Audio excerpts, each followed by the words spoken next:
Comenzando con el curso de electrocardiografía infantil, vamos a repasar la historia de la electrocardiografía, cuáles fueron sus precursores que comenzaron a investigar los cambios de voltajes que se producían en la superficie del cuerpo, producto del trabajo del corazón.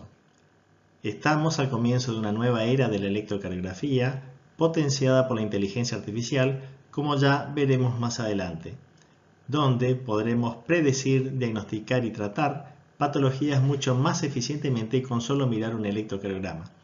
Soy el Dr. Claudio Amorós, cardiólogo del Hospital de Niños Ricardo Gutiérrez, y es un gusto estar con ustedes acá. El electrocardiograma no es solo el estudio cardiovascular más viejo, sino también el más utilizado alrededor del mundo. Este estudio es interpretado por cardiólogos, cardiólogos infantiles, médicos internistas, pediatras, terapistas de adultos e infantiles, enfermeros y actualmente por computadoras basado en el uso de inteligencia artificial. Es un estudio no invasivo, simple, altamente reproducible, de bajo costo y universalmente difundido. Un electrocardiograma se interpreta de la misma manera en cualquier lugar del mundo. Es el método para registrar la actividad eléctrica del corazón. En 1791 datan los primeros estudios de la electricidad cardíaca. En ese año Galvani nota la contracción de un preparado de músculo y nervio al colocarlo sobre un músculo injuriado. 50 años más tarde, Matteucci observa que al colocar el preparado de Galvani sobre un corazón latiente, este se contrae sincrónicamente con el corazón. En 1857, Kolliker y Müller, al hacer lo mismo que Matteucci, es decir, colocar el preparado de músculo y nervio sobre el corazón latiente, descubren que este presenta en ocasiones dos contracciones.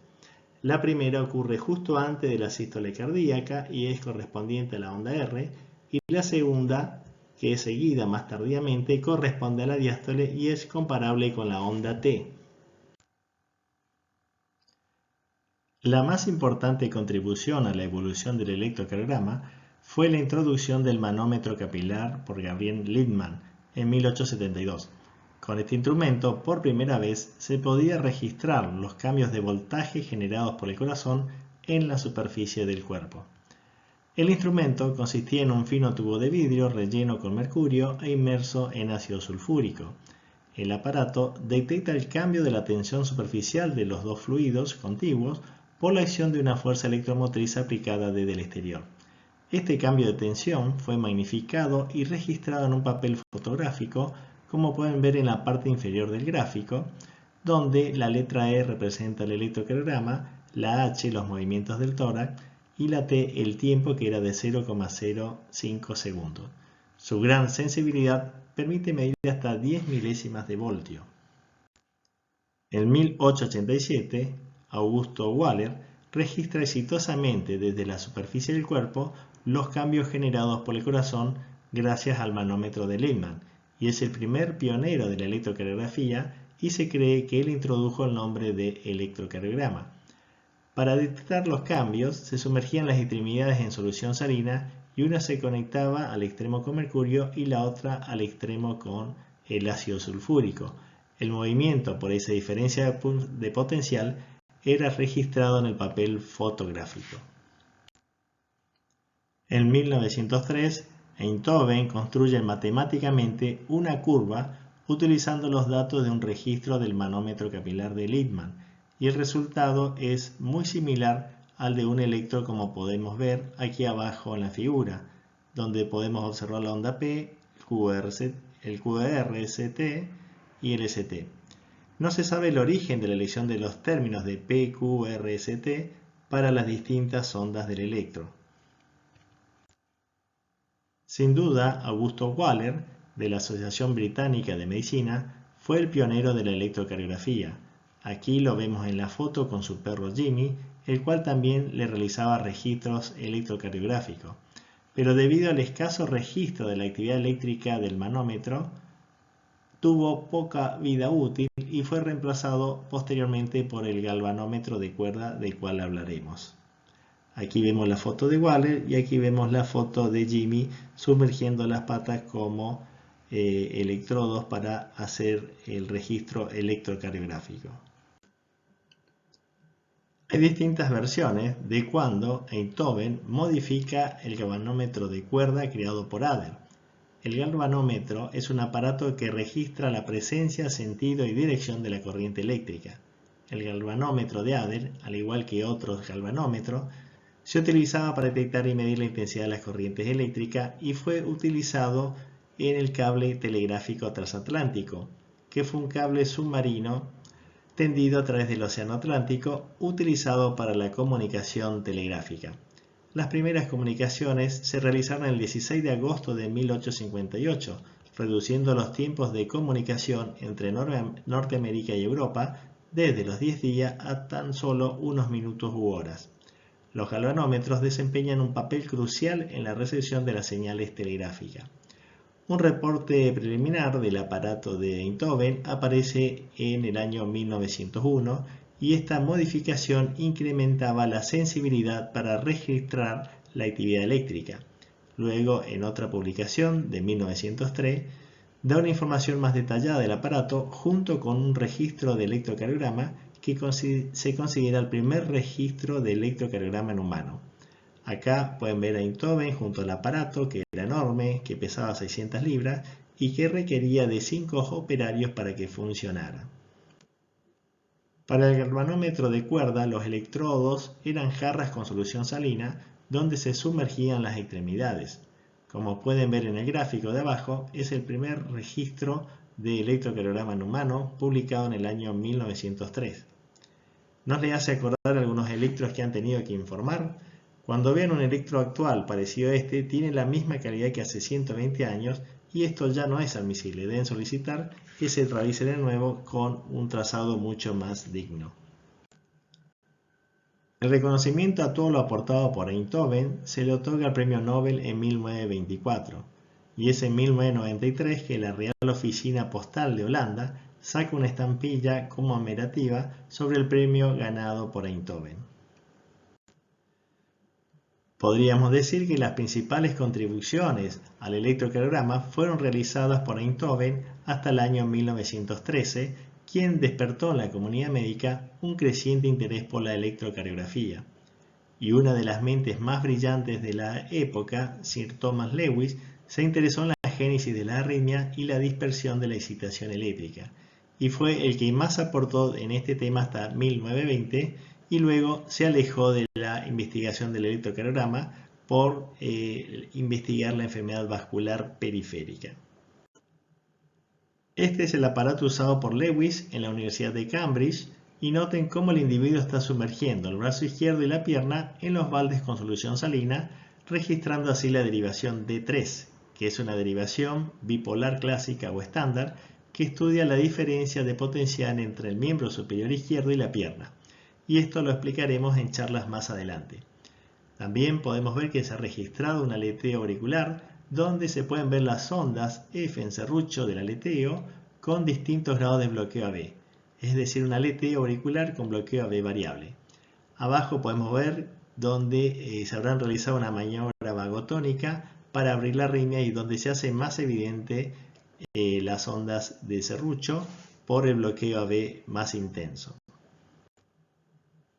El periodo seguido a 1920 fue influenciado principalmente por Frank Wilson y su grupo de trabajo.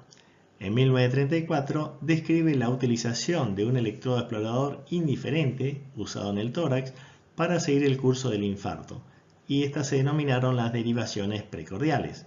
En 1938, el AHA y la Sociedad Británica de Cardiología recomiendan la utilización de las 6 precordiales, llevando al electro a las 12 derivaciones que actualmente conocemos. En la Argentina, el inicio de la electrocardiografía infantil comienza con el Dr. Rodolfo Kreuzer, quien en el año 1932 consigue traer un electrocardiógrafo llamado Víctor, que es el que pueden ver en la imagen. Todo esto gracias a la decisión del entonces director del Hospital de Niños, Rodolfo Rivarola. Y detecta así con este equipo patentes eléctricas en la fiebre tifoidea y en la enfermedad reumática, que eran las enfermedades más mortales en la época. Con esto comienza el desarrollo del servicio de cardiología infantil en el Hospital Gutiérrez de Buenos Aires, dando la base clínica cardiológica para luego cimentar el crecimiento del servicio de cirugía cardiovascular infantil, que fue muy famoso por aquellos tiempos. Hoy nos encontramos en un punto de inflexión en la historia de la medicina. La inteligencia artificial está avanzando a un ritmo vertiginoso y su impacto en la cardiología será profundo y transformador. Imaginen un futuro no muy lejano donde las máquinas puedan predecir enfermedades cardíacas antes de que ocurran, donde los tratamientos pueden ser personalizados para cada paciente y donde los médicos puedan tomar decisiones informadas basadas en datos precisos y análisis en tiempo real. El futuro está más cerca de lo que pensamos y el uso de la electrocardiografía analizada por inteligencia artificial es uno de ellos. Pero para poner un ejemplo de esto que veníamos diciendo, en el año 2021 la Mayo Clinic muestra un algoritmo de inteligencia artificial basada solo en el electrocardiograma que puede predecir la supervivencia a largo plazo del paciente luego de una cirugía cardíaca. Este trabajo presentado en el Congreso Europeo de Cardiología en Ámsterdam en el 2023 nos muestra cómo, usando un electrocardiograma interpretado por la inteligencia artificial a través del Deep Learning, puede predecir el riesgo de miocardiopatía a largo plazo en niños que han sufrido un cáncer. Es decir, que es una nueva herramienta muy útil en el campo de la cardiooncología.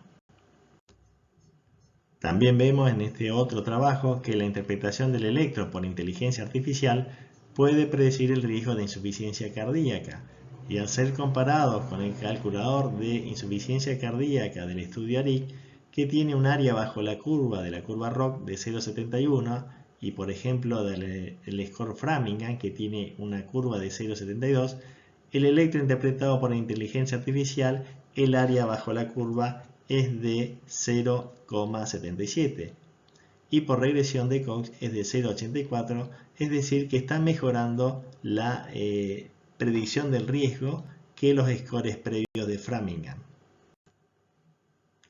Actualmente existe una app con inteligencia artificial para la interpretación de los electrocardiogramas generados por los teléfonos inteligentes que permite la predicción y detección de las enfermedades cardiovasculares, donde el proceso es registrar el electrocardiograma, se le envía a la app que se llama ElectroAir y allí se corre el modelo de inteligencia artificial y se llega a la predicción del riesgo de enfermedad cardiovascular. En este otro reciente trabajo de electrocardiograma e inteligencia artificial se calcula una edad cardíaca que puede variar con la edad cronológica del paciente, y cuanto más diferencia tengamos entre la edad cardíaca calculada por el electro y la edad biológica, peor le va al paciente. Como pueden ver en este Kaplan-Meier, estaban libres de evento en el seguimiento a 6 años los pacientes representados en la línea azul, donde no había diferencia entre la edad cardíaca calculada por electro y la edad cronológica, y estos tenían mejor evolución que los representados por la línea verde, donde la diferencia se daba entre 0 a 10 años, y mucho peor evolución los representados por la línea roja, donde había una diferencia entre la edad calculada y la edad cronológica mayor a 10 años. Sepan también que solo mirando el electrocardiograma pueden predecir estenosis aórtica severa, pueden predecir la masa ventricular del ventrículo izquierdo y la presencia de disfunción diastólica, pero no se pudo correlacionar con la FEI del ventrículo izquierdo. Hasta la forma de hacer el electrocardiograma está cambiando. En este trabajo, con la colocación de una aplicación de un teléfono inteligente basado en realidad aumentada, que guía al usuario a colocar el reloj inteligente en posición predefinida en el pecho usando la cámara frontal del equipo inteligente, y a través de un modelo de aprendizaje automático, este aparato fue entrenado para detectar las posiciones bipolares de los cables de B1 a B6 y proyectarlas visualmente en el pecho del usuario, generando así un electrocardiograma de 9 derivaciones, y en un 20% de los pacientes a los cuales se realizó el estudio se logró realizar un electro de 12 derivaciones. Este trabajo tuvo 50 participantes, a todos se les registró, como habíamos mostrado en el slide anterior, un electrocardiograma en el cual se calculaban 9 derivaciones y posteriormente a esto a todo se le hacía un electrocardiograma de superficie tradicional, que es la imagen que presento a la izquierda. Entonces podemos ver el gráfico de un electro tradicional y el gráfico calculado a través de este programa, donde observaron un 86% de exactitud. La conclusión de este trabajo es que ellos han introducido un método basado en realidad aumentada para registrar en forma independiente los electrocardiogramas multicanal de los relojes inteligentes en un entorno ambulatorio. Es decir, que con bastante exactitud, solamente apoyando un aparatito bipolar en el pecho, podemos conseguir un electro de 9 derivaciones, que consisten en D2, D3 y D1 y de B1 a B6. Para ir terminando, debemos decir que muchos cambios se avecinan en el mundo de la electrocardiografía y debemos prepararnos para ellos.